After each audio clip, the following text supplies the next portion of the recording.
Hello, in this video I'm gonna show you how to change the notification sound on Oukitel WP35.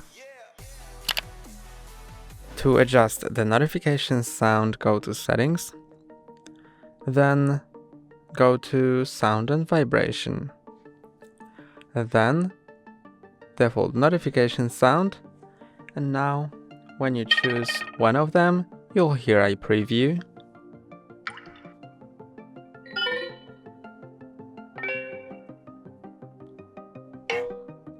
And when you choose the correct one, tap on OK.